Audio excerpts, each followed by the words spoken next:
All right, welcome to Double Fries No Slaw. It is Super Bowl Sunday, February 12th. Richie, how's your weekend been? Man, it's been crazy. Went to a wedding down in your neck of the woods in Tampa at Armature Works this weekend. Had a great time. Brought the dogs. Got an Airbnb canceled. Had to book a hotel last minute, and got a phone call right after the ceremony saying our dog was going nuts, and we had a warning for a noise disturbance. So we missed most of the reception. But shout out to Chris and Taylor. Beautiful wedding. Very happy and excited for them. Richie, I feel like is back into the wedding season.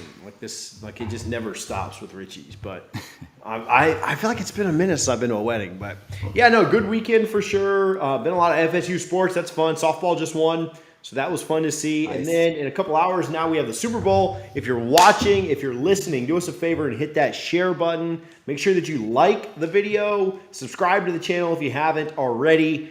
If you are subscribed, consider becoming a member down below. We certainly do appreciate those that have joined us and seem to join every couple of days. We pick up another couple of members. So we really do appreciate it. If you guys would consider that, we would be very thankful. Double Fries No Slaw brought to you by Guthrie's. You can visit both their locations at 1818 West Tennessee Street and 2550 North Monroe. Yeah. I don't know. How did I just forget that? I've said it for 3 years now. And 2550, yeah, North Monroe.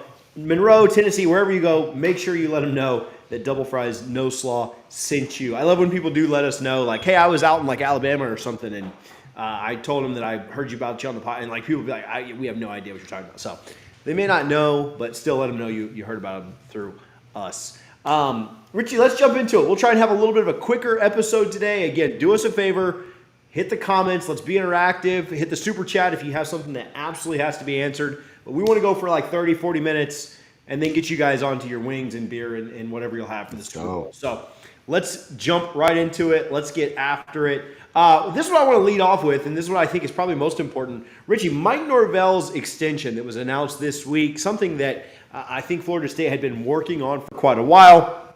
Got it put through, got it finalized this week. Obviously, we talked about the surplus last week. I think it's big news for FSU, and really a lot went into this. This average per year that Norvell is going to have is going to put him slightly ahead of Mario Cristobal and about little over $1 million more ahead of Billy Napier. I would expect that those guys get extensions as it just becomes an arms race in college football. But good to see Florida State absolutely spending what the market rate is. I think it makes Norvell about the 10th highest paid coach in the country. So pretty fun to see. Pretty good stuff there. A deal that's pretty friendly for FSU. Obviously still working on the Taggart buyout. But I think a deal that's pretty friendly for FSU, but it also shows that Florida State really does believe in Mike Norvell, believes in what they're building for the long term. And we'll talk a little bit about maybe some of the impacts, but just initial thoughts and immediate reaction when it comes to Norvell's contract extension. Yeah, I think it's well-deserved, and I love that the average is 8.05 to make him the highest paid coach in the state. I think that was probably very intentional by Florida State, so they can go out and say, we do have the highest paid coach in the state. For a guy that took a 25% pay cut his first year in COVID, I think he deserves every penny. We've seen how he's built this program and the culture, and, everyone coming back, basically, that was eligible to kind of speaks to that. And it sends a great message to a lot of different people, other conferences, the recruits. Last year, Mike was recruiting against coaches saying that he was on the hot seat, and he probably wasn't actually on the hot seat. But if you're a 17-year-old kid and you just saw a coach win, 5 games the previous year, and 3 the year before that, you're going to think, yeah, he might get fired soon. This puts an end to all of that. Now Mike can recruit off of 10 wins, and he has, the safety net saying, listen, I'm going to be here the rest of this decade. So he can go into any high school living room in America right now and say, listen, I'm going to be your coach for 4 years. You don't have to worry about me leaving. I don't think a lot of other schools were after Mike Norvell. You didn't really hear his name this cycle. But if Florida State has the year we kind of hope they do next year, and there are some big openings, he's definitely a name that starts floating around. So I think great job by Florida State.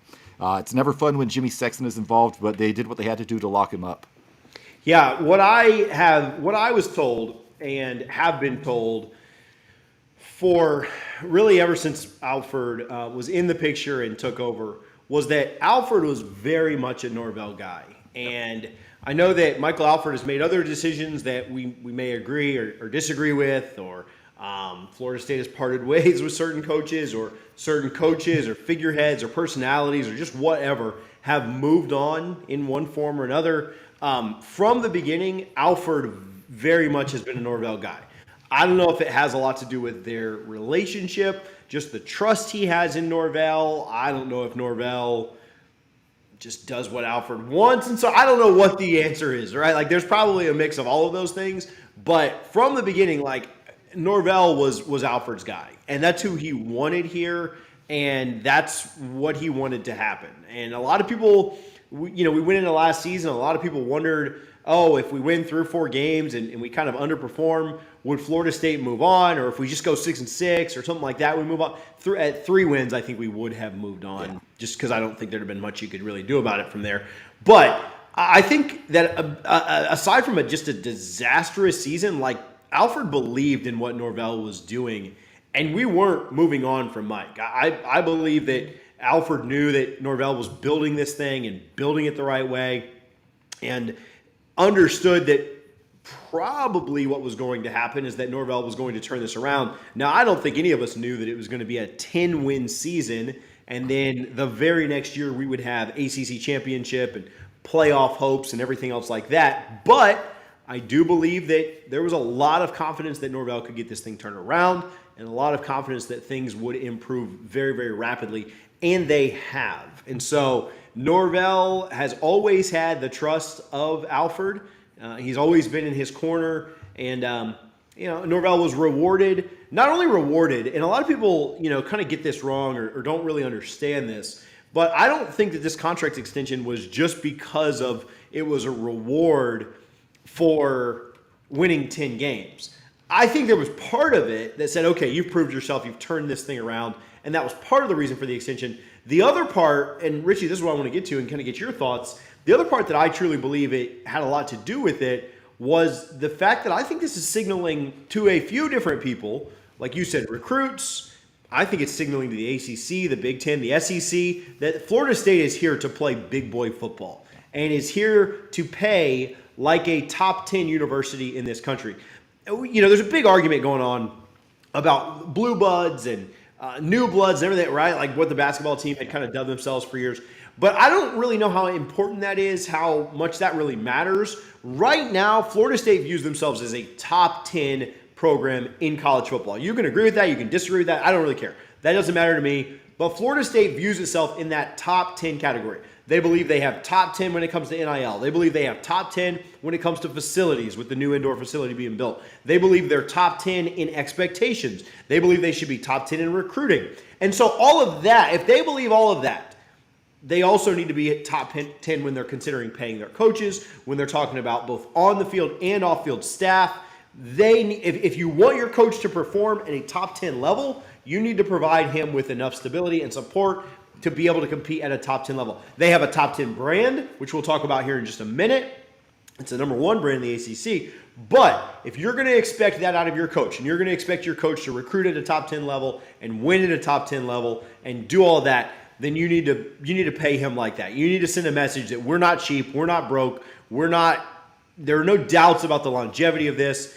And like I said, I think Richie did send a message to the Big Ten and the SEC to say, hey guys, we're paying like the elites of college football. We're paying like the absolute cream of the crop in this sport. You guys need to recognize what's going on. And I don't have any inside info. There's no oh man, the SEC saw this contract decision, something's about to happen. But I think Florida State is trying to position themselves as well as it can to make that statement. And they're doing a fairly good job of it right now. Yeah, absolutely. When you look at the $100 million football-only facility that's going to be built probably in the next 20 to 24 months or so, that alone is a huge investment that you don't need, but it sends a message, like you said, TJ, to the college football world and these conferences because, the SEC, they're cutting their teams $50 million checks right now. And it's going up. And it only goes up from there. Florida State is well behind, I think, in the high 20s, low 30s right now with the ACC. So one of two things has to happen. Either these other conferences, either the SEC or Big Ten takes notice and says, you know what, this is a brand we can use, and we're going to talk about that in a second, TJ.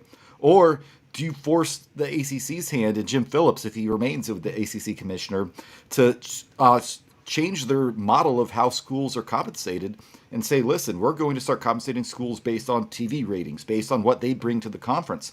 Because Florida State would have an argument there, and then you probably have a chance to keep Florida State and Clemson happy, at least in the interim. But you're going to piss off a lot of the other league members, especially like the Wake Forest and the Boston Colleges, who bring nothing to the conference whatsoever. So I think it's a strong message for Florida State, just showing how committed they really are. You know, with the Battle's End, the collective, obviously they can't work with the schools directly.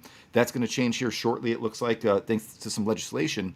But it's happening. We know that, right? Florida State is all in on football, committed 100%, and that message is being sent loud and clear right now, TJ.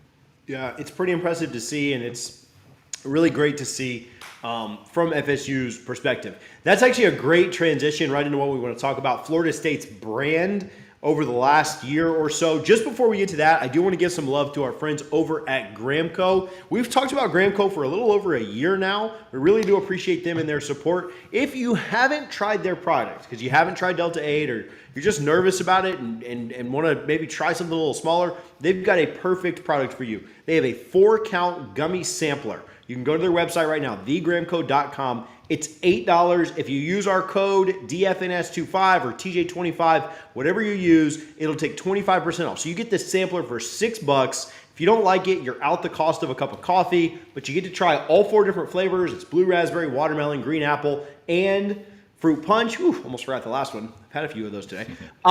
Check them out. Again, if you don't like it, if you try the if you try the $6 pack and you don't like it, I'll get you a gift card to Garnet and Gold. You'll be good to go there. So no risk at all. Go to thegramco.com, use our code, save 25%, and get you a sampler of the gummies. If you like their product and you haven't ordered in a while, go ahead and hit them up and make sure that you're ordering from people that support us, support FSU and their athletes. They've got some stuff that is going to be coming out very soon on some support of FSU athletes. So appreciate Gramco for their support. Okay, talking about the brand, right? Talking about Florida State's brand.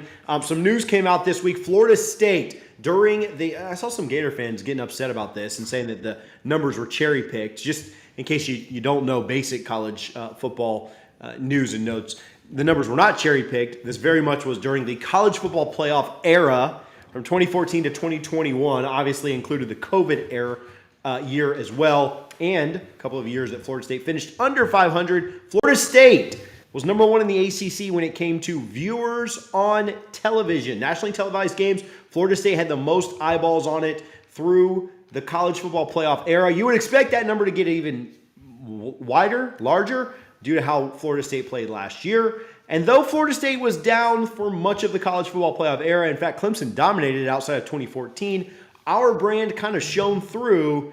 And I think that, again, this is Florida State, Richie, positioning itself, trying to jockey a little bit, doing some internal and external marketing for what kind of brand they truly are. Not only from their paying coaches, not only from the indoor facility that they're building, but also the kind of brand that they are in college football.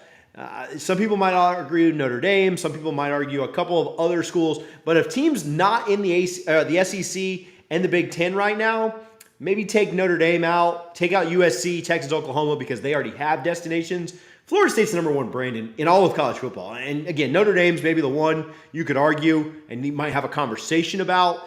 But they're certainly putting their name out there, and they're doing a little bit of flexing of the muscle of trying to let people know just how great they think they are and how great one of these 2 conferences that's going to snatch them up should think they are as well. Yeah, I think Florida State, it's just a team that especially if you're in our age group, TJ, mid to early, late 30s, it's synonymous with college football. It really is. People tune in to watch Florida State. They built the reputation going on the road, playing anyone, any place, anytime. And, that's what kind of helped build to where we are now. Yeah. My dad, he was from upstate New York. When he moved to Florida, he knew about Florida State because he watched them play, games at Nebraska and, at Pitt when they had Dan Marino and all these teams that, other teams would say, nah, we're not going to go there. We'll hire we'll buy a win instead. No, Bobby Bowden put this team on the map, and it is a truly international brand. Mike Norvell might say it's an iconic brand, which it truly is, though. And the numbers don't lie. I mean, what's going to be the most watched game in week 1 next year? It's going to be Florida State versus LSU. 3 weeks later, what's going to be the most watched game of that weekend? It's going to be Florida State Clemson. We already know this. And that's what Florida State does. They draw eyeballs. 2014 was so fun because people were hate watching, right? And those views count too because they wanted to see Florida State fall. And they got so excited and let down week after week after week because we kept falling behind. And to your point, TJ, people were upset saying these numbers were cherry picked. I mean, we can throw the 2013 national title season in there if you want to. Yeah, we can do that. That was funny is obviously Clemson's had a great run over the last several years. But if you want to go back to before Clemson's great run, like if you want to do all of the 90s and you want to do all of the 2000s and the 2010, yes, I invite you to do all of that. Like, because I know Florida State's brand was stronger then when, Clemson was kind of an afterthought in the ACC. So, and certainly in college football. So, yeah, again, Florida State's had a pretty rough stretch these last 6 or 7 years and still absolutely dominated from a brand perspective based on what you just mentioned, Richie, it building up over the last several decades and Florida State just really being a dominant force that, again, hopefully they're getting back to at this point.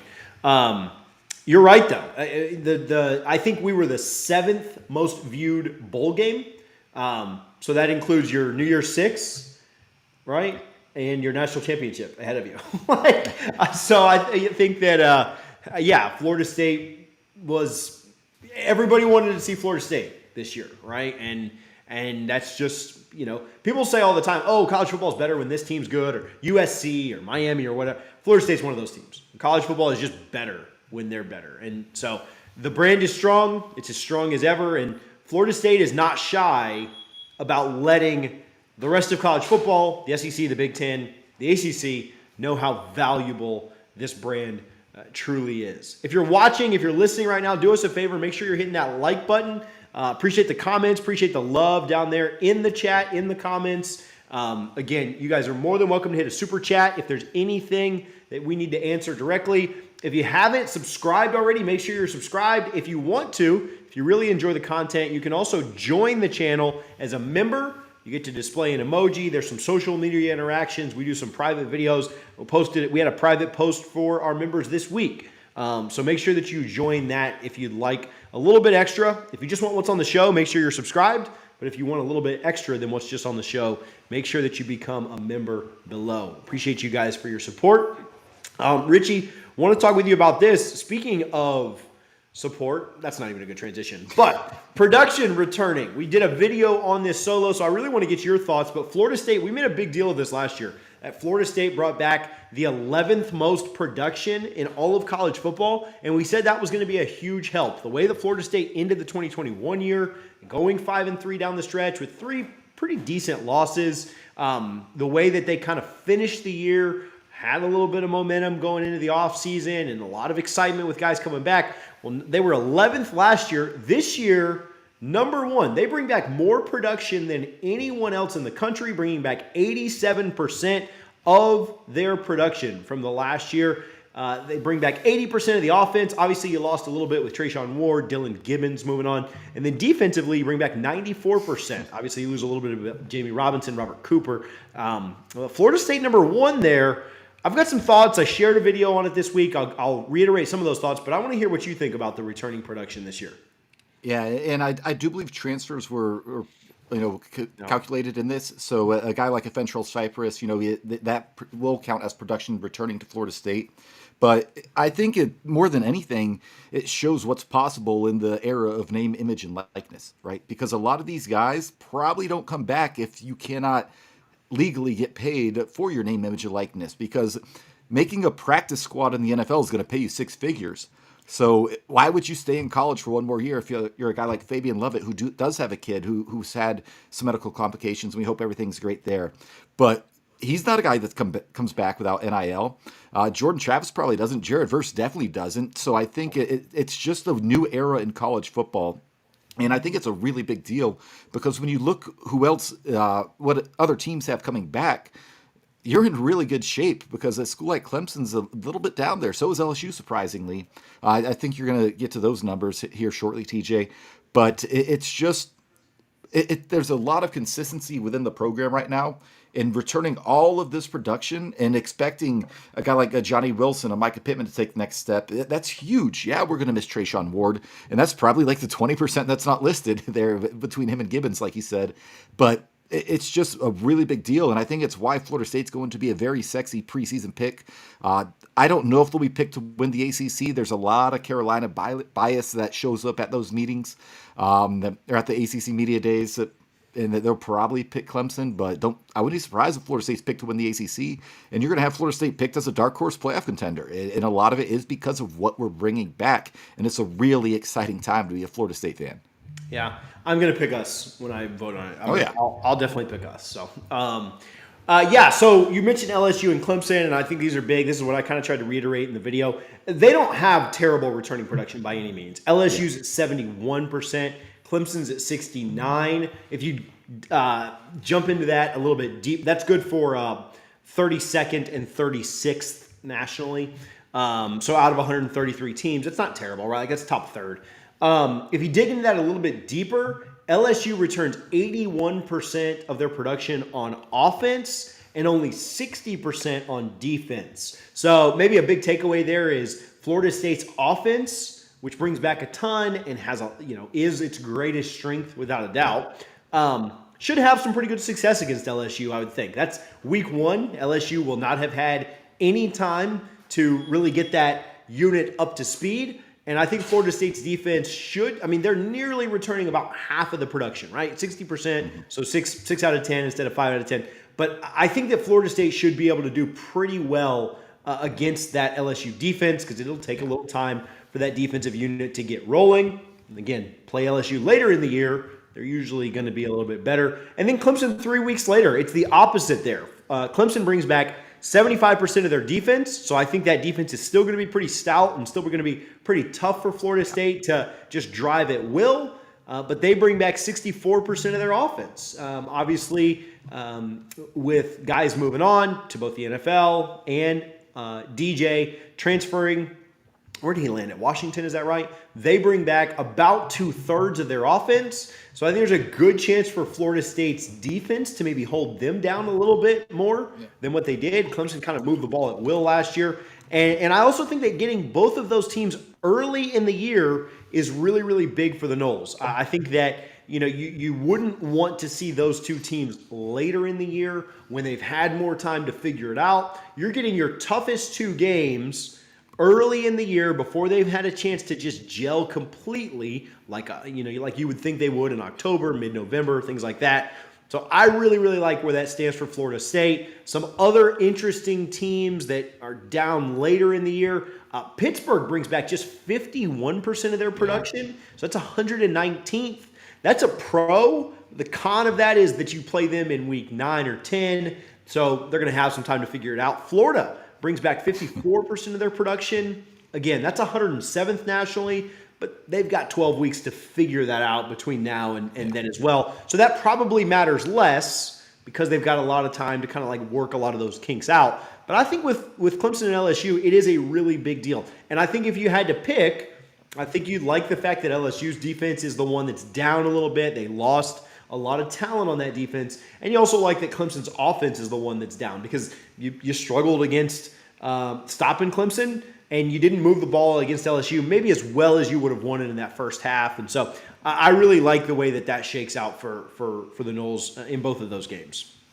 Yeah, I think it's a big deal. I remember doing last year when we did our preseason prediction show, I specifically said I'm picking Florida State to be LSU because of when you catch them in the season. If that game was November, I probably would have picked LSU heading into the season because we didn't know how much improvement this team was actually going to show. So getting them at the right time is a big deal. And same with Clemson, like you said, that quarterback is a stud, Cade Klubnik or Klubnik, what is it? Either way, he is going to be starting his like sixth game as a college football player. And when you get that rematch in Charlotte, which I think we both fully expect, he's going to be a different player by then. So can you rattle him early at home in Death Valley? I don't know. I think the schedule, we talked about it. I said I love getting Clemson early. And a lot of it is because they do have a somewhat new quarterback who only started the bowl game. And I think this is a team that bringing everything back, there's just a lot of positives for Florida State.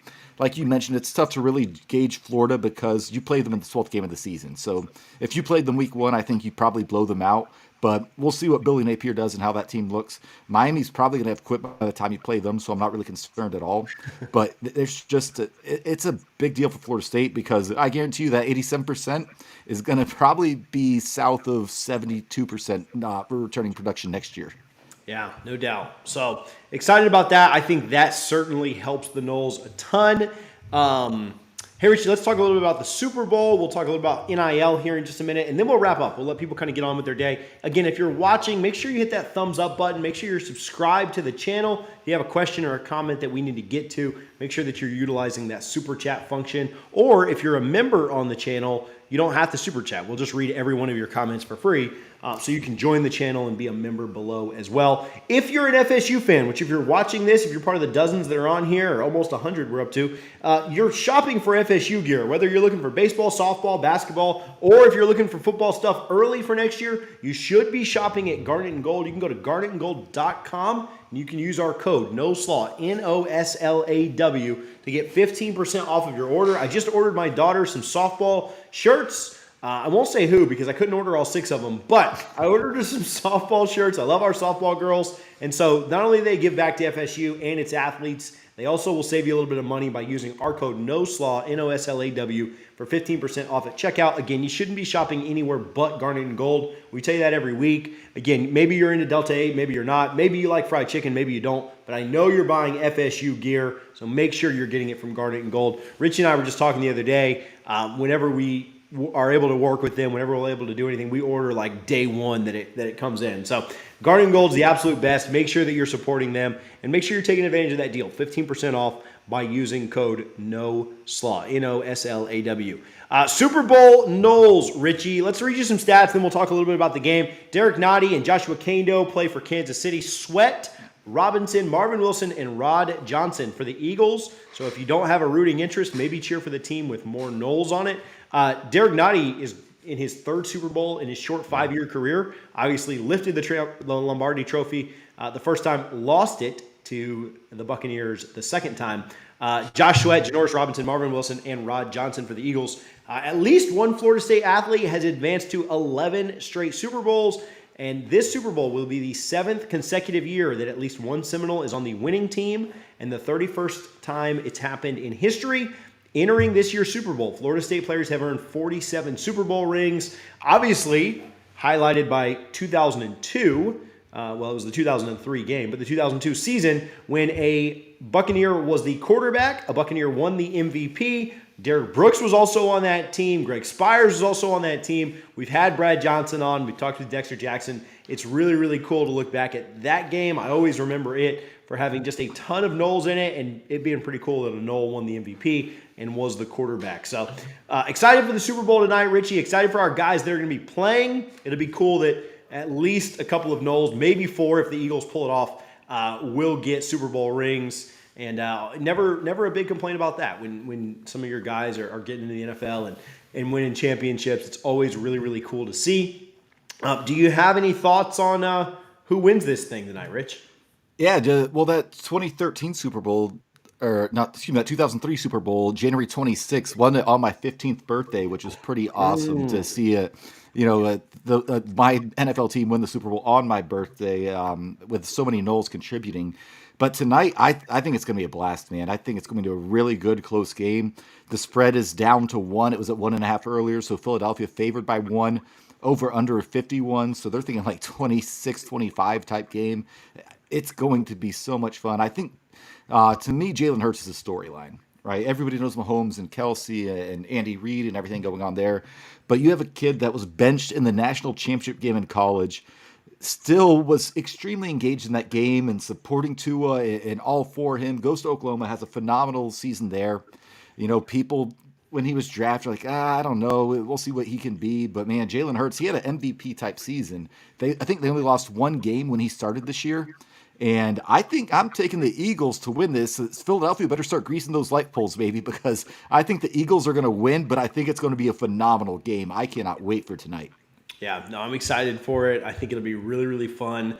Our national championship sucked, right? Georgia TCU was terrible. So I am excited for just a good game. I would prefer the Eagles win. I really like the Hurts story. There are, again, more Noles. The Chiefs have been there a few years. I prefer the Eagles. I really don't care. It won't upset me. I mean, I love watching Patrick Mahomes. So, yeah, it won't bother me either way. But I would like to see I'd like to see the Eagles win it, but I just want a good game. I really don't want another blowout after the national championship. So, all right, Richie put together a pick six for us. Did you make these up, or are they? Did you actually find these props? So you can bet on all of these on Bovada. These are official Bovada lines. Yes. Hey, Bovada don't pay us. Really. Edit that out, Harlan. They pay me. So. All right, heads or tails, Richie? I'm going tails. Tails never fails. Harlan, you want to text me yours on the side? We'll see who wins next week. I'm going to go tails as well. Actually, no, I'll go heads just to try and win it. National anthem over under 2 minutes and 3 seconds. I'll go over here. I'll take the under. Chris Stapleton, I don't think he's going to be carrying long notes out, but I think that's a tricky one, but I'm going to take the under. Okay, Harlan's got the under as well. He's also got tails. So who is shown first during the national anthem? Andy Reid or Nick Sirianni? Sirianni, yep. Sirianni. And I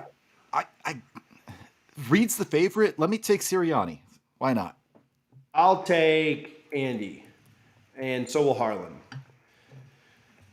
Gatorade color, or give me. Okay, so I got the Eagles winning. Give me green. So you mean the lemon lime? Yeah. Let's go green, yellow. Yeah, yellow. Okay. Yellow. So I also have the Eagles winning, but I think I'm going to go with blue because that's pretty close to uniforms as well. Okay, Harlan, what color you got on that one? Harlan's also got yellow. First TV ad, Doritos or M&M's. I got Doritos here. Yeah, shout out Trey Rowland in the Rollcast. I loved working with him, and he loves his Cool Ranch Doritos, so I will also go Doritos here. We all have Doritos there. And the longest score of the game, a field goal or a touchdown. So, your field goal is probably going to be, your longest field goal is going to be probably about 50 yards. Somewhere in between, right? Like 45 to 55, somewhere in there. That's a long touchdown. I'll go. I don't know. What you got? I don't know.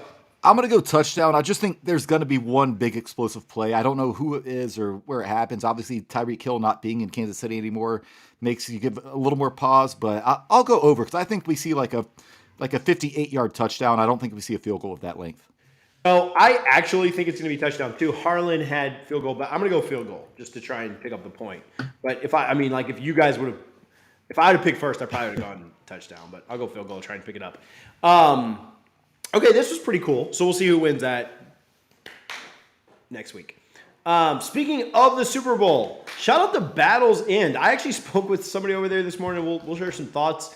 But the Battle's End sent both Jordan Travis and Trey Benson out to the Super Bowl on a private jet. I'll pull up their tweet real quick just so I can read exactly what it said. But the tweet was put out this morning, actually last night, said, thanks in large part to our first substantial outside donation, the Battle's End will be well represented at tomorrow's Super Bowl. More from Jordan and Trey to come. They linked their Instagram.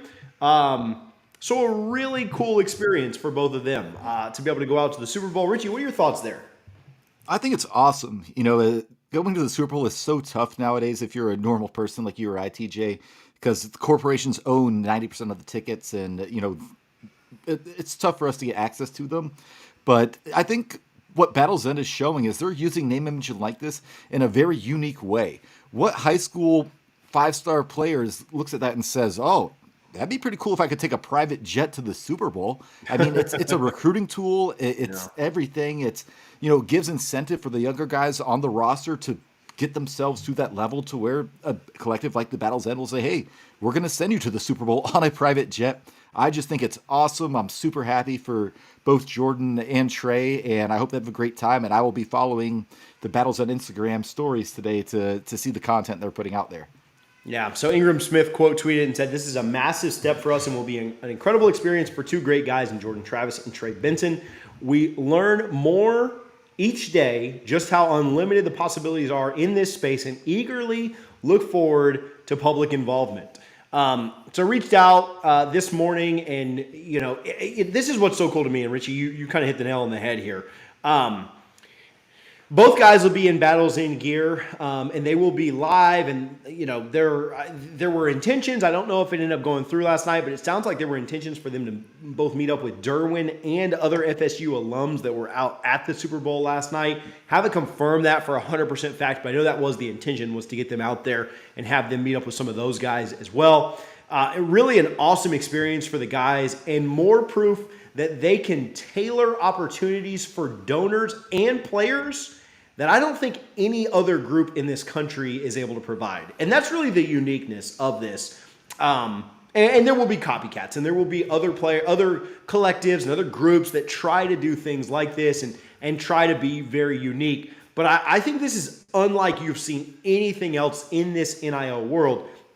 Everybody's cutting checks, right? Everybody is cashing checks and cutting checks to players right now. And that is what the game is. I have no problems with that. I have no problems admitting that. I think that's awesome. Guys should be getting paid off of their name, image, and likeness. But what the Battle's End is doing is so much different than anyone else. And what they're being able to put together and offer is so unique, not only on the donor side of things, but also on the player side. And like you said, Richie, it's a recruiting tool. It's a tool to motivate the rest of your roster. There is just a lot that's right with this, and there's a lot that Florida State fans should be excited about. Florida State athletes should be excited about. And, I think it's really, really neat to see this.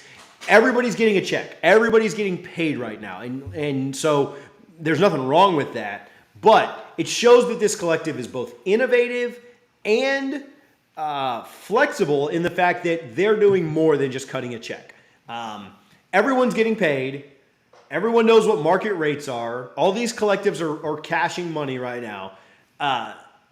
Florida State is just kind of doing things on another level. And the uniqueness and the experience that Florida State, the Battle's End and others are going to experience from this is pretty remarkable. And so shout out the Battle's End. Shout out the outside contributor that made this happen.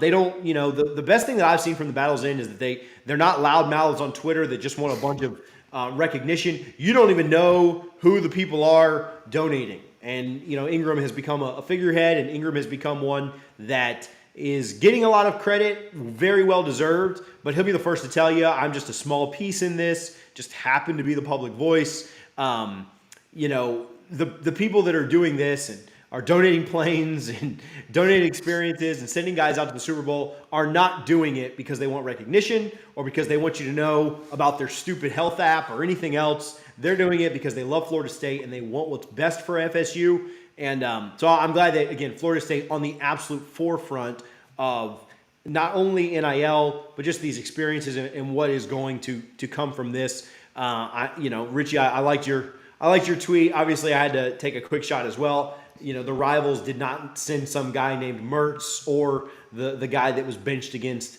Middle Tennessee State out to the Super Bowl. Noles once again leading from the front. And it was pretty cool to see both JT and Benson out there. And I hope they have a blast because that's a once-in-a-lifetime type experience. Yeah, absolutely. Like I said, I think I've told the story on here before, but I work in healthcare, and I had a free ticket to the Super Bowl in 2020 when Tampa Bay was playing Kansas City in Raymond James Stadium, but I missed my second vaccine shot by like 3 days and missed that opportunity. And that is the closest I will ever get to going to a Super Bowl in my lifetime. I'm certain of it, but that's fine. But I love that this opportunity is there for these guys. And real quick, obviously it sucked when it happened, right? But did losing Travis Hunter kind of save Florida State's collective game? Because I feel like that was the tipping point for the battle's end to say, hey, we need some people who know what they're doing to come in here and get this thing going, because they have not had a misstep yet, in my opinion. And I think a lot of that is part of losing the number one player in the country. Yeah, I think that was a wake-up call not only for the NIL landscape in Tallahassee, but just football in general. I think it was a wake-up call for recruiting. I think it was a wake-up call for NIL. I think it was a wake-up call for this staff. I think it was a wake-up call for the administration, for the fan base, everybody. Yeah. That said, I mean, I hate that we had to go through that. I think we're – all right, this is another subject. I think we're probably better off for it in the long term. Like, I just don't know how much – I agree. I don't think he would have made a big impact this year. And then so maybe next year and the year after, you'd really like to have him on the roster. But I think you're probably better off for it. Now, I don't know if you – because of what came of it. No, let's be clear. Neither TJ or I are saying like we did not want Travis Hunter. We absolutely wanted him and would take him tomorrow if he called Norvell. You'd like to have elite players. The domino effect of what happened from that, I think long term is going to pay off. I agree.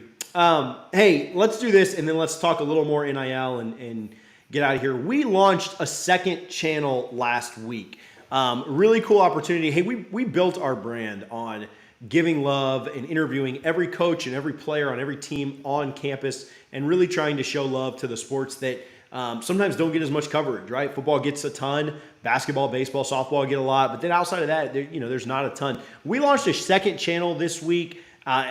You can go check that out. It's youtube.com/@NolesSports. We'll put the link in the description as well. Michaela Edenfield, star softball athlete, is going to have a show on there called The Throwdown. We've got some baseball stuff, which I can't say just yet what it is, but we've got some baseball stuff dropping this week with the start of their season.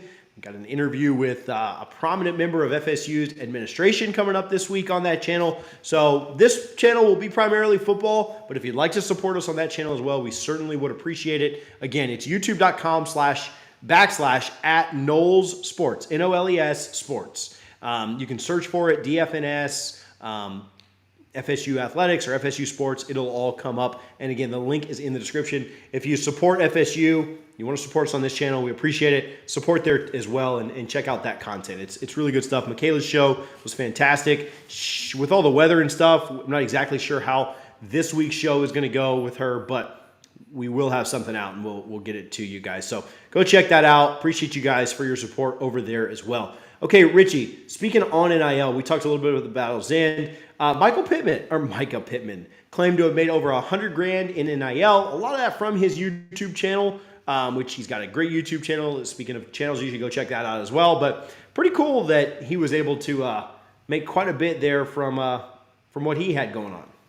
Yeah, and I love it. In this one, I don't know how much the collective came into play here because he has over 75,000 subscribers to his YouTube channel. So with the monetization, he's obviously able to crush it at that point. And I think he does such a good job, especially with his weekly game day vlogs. Like, my wife is the first one to point out, hey, is this vlog live yet this week? Because she loves watching it. I love the bromance between him and Jordan Travis, how JT tries to act like he's like, this guy's so annoying, and then he shows up at his house at Thanksgiving. I just think this is what NIL should be, right? Obviously, the big contracts are cool and everything, but this, I think, was the spirit of NIL, is that someone, has built a brand for himself, and he has a huge following, and now he can monetize it. He's talking about how he gets paid $25,000 to do one ad read on a YouTube video or something. I love that, and I hope more athletes take advantage of it. And it's a reason why I think it's not just football players who can really take advantage of the NIL space. If you're a women's basketball player, women's golfer, you can build a brand. Same with a men's tennis player. If you have the charisma and build a good YouTube channel, you can make a lot of money playing sports in college, and that's awesome in my opinion. Yeah, really, really cool to see. Go check out Pittman's YouTube if you haven't. Richie, that's about all I got today. Around the horn real quick. Softball went 4-1 this weekend. Avenged a loss to Longwood by beating Purdue last night and then Longwood again today. Baseball starts this week. I went to the women's tennis match this week in Gainesville. We saw Anna, Vic, Coach Hyde, so that was cool. Men's tennis had a huge match today. Women's hoops had a big game. A lot of stuff going on, a lot of good stuff in FSU's athletics. I know it's a little bit of a downtime for football as far as the team goes. But again, go check us out on that other channel, youtube.com/@Noles Sports. Subscribe there. Again, we'll link it. I'll link it in the comments right now. But we'll link it there. And you can also get it in the description. Rich, you got any shout-outs before we get out of here? Yeah, I mentioned at the start of the show, but shout out the newlyweds, Chris and Taylor Rochester. Very happy for you too. Love you guys. I'm excited for your marriage. And then shout out the city of Phoenix. What a weekend for them. They have the Waste Management Open, which is the biggest party in golf, about 30 miles away from where the Super Bowl is taking place tonight. So imagine the people that are going, they were at the Waste Management Open this morning at like 4 a.m. to get in line for that 16th hole par 3 and are going to the Super Bowl tonight. Shout out Tiger. He's playing Genesis next weekend, which he hosts. And that's all I really have. I guess go Eagles for tonight.